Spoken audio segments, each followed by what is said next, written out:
देखिए आज हम आपको इसमें बताएंगे इस क्लास में कि मतलब कौन से सॉफ्टवेयर है, किस सॉफ्टवेयर का। इधर समझिएगा आप लोग। जैसे यहाँ पे लिखा सॉफ्टवेयर नेम, और किसी सॉफ्टवेयर को जब हम ओपन करते हैं तो जब उसकी विंडो ओपन होती है तो उस विंडो का बाय डिफ़ॉल्ट नाम क्या होता है, और उस विंडो का जो पेज होता है उसे क्या कहते हैं, और उस फाइल का एक्सटेंशन नेम क्या होता है।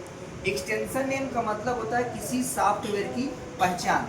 समझ में आ गई है? इधर देखिएगा, जैसे यहाँ पे लिखा है नोटपैड, तो जब आप नोटपैड को ओपन करेंगे तो उसकी जो विंडो ओपन होती है उसे क्या कहते हैं, अनटाइटल्ड। उसका बाय डिफॉल्ट नाम क्या होता है, अनटाइटल्ड। और उसके पेज को क्या कहते हैं, टेक्स्ट पेज। और नोटपैड का जो एक्सटेंशन नेम होता है वो .txt होता है।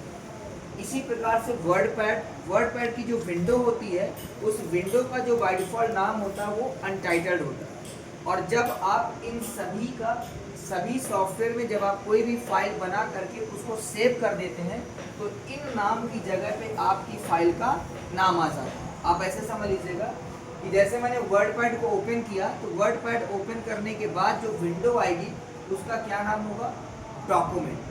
लेकिन जब आप उस फाइल को अपने नाम से सेव कर देंगे तो उसका नाम आपके नाम में चेंज हो जाएगा। इसके पेज को क्या बोलेंगे, डॉक्यूमेंट पेज। और जो वर्डपैड का जो एक्सटेंशन नेम होता है वो .rtf होता है। rtf का पूरा नाम होता है rich text format.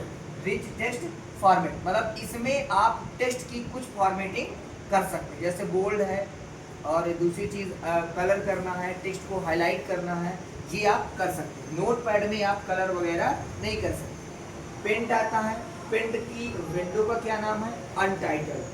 Drawing page बोलते हैं उसके पेज को, पेंट के पेज को क्या कहते हैं, ड्राइंग पेज। और उसका एक्सटेंशन नेम होता है .bmp, बिटमैप। इसी प्रकार से MS वर्ड 2007 अनटाइटल्ड, यहाँ पे लिखा हुआ डॉक्यूमेंट 1 और यहाँ पे लिखा डॉक्यूमेंट पेज। MS वर्ड के पेज को क्या कहते हैं, डॉक्यूमेंट पेज कहते हैं।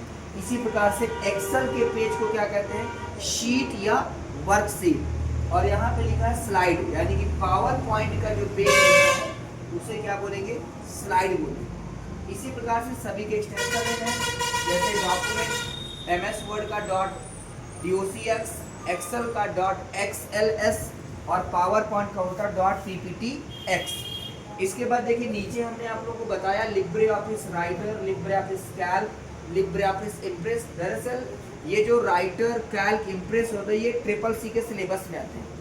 जैसे आपका MS ऑफिस होता है सेम आपका लिब्रे ऑफिस होता है। MS ऑफिस में MS Word, Excel, Power Point होता है और लिब्रे ऑफिस में राइटर, कैल्क, इम्प्रेस होता है।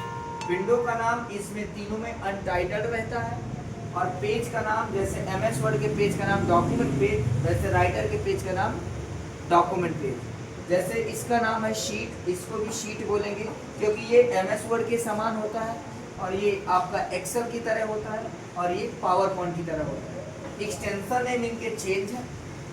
राइटर का एक्सटेंशन नेम .odt होता है और कैल्क का एक्सटेंशन नेम .ods होता है। और इसके बाद आपका जो इम्प्रेस का पेज होता है वो ODP होता है। किसी भी सॉफ्टवेयर के जो एक्सटेंशन नेम होते हैं हमेशा डॉट से स्टार्ट होते हैं और एक्सटेंशन नेम हमेशा स्मॉल लेटर में होता है। किस लेटर में होता है, स्मॉल लेटर में। और कोई भी एक्सटेंशन नेम डॉट से स्टार्ट होता है। हर सॉफ्टवेयर का अलग अलग एक्सटेंशन नेम होता है।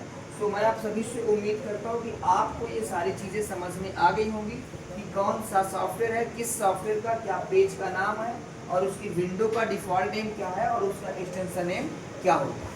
बाकी इनको सभी को आगे की क्लास में देखेंगे कि अगर डायरेक्टली ओपन करना है, जिसको हम लोग रन प्रॉम्प्ट बोलते हैं, अगर रन प्रॉम्प्ट से डायरेक्टली आप इन सॉफ्टवेयर को ओपन करना चाहते हैं तो इसके लिए मैं आपको नेक्स्ट वाली क्लास में बताऊंगा कि अगर हम नोटपैड को रन प्रॉम्प्ट से डायरेक्टली ओपन करना चाहते हैं तो आप कैसे ओपन करेंगे। ओके।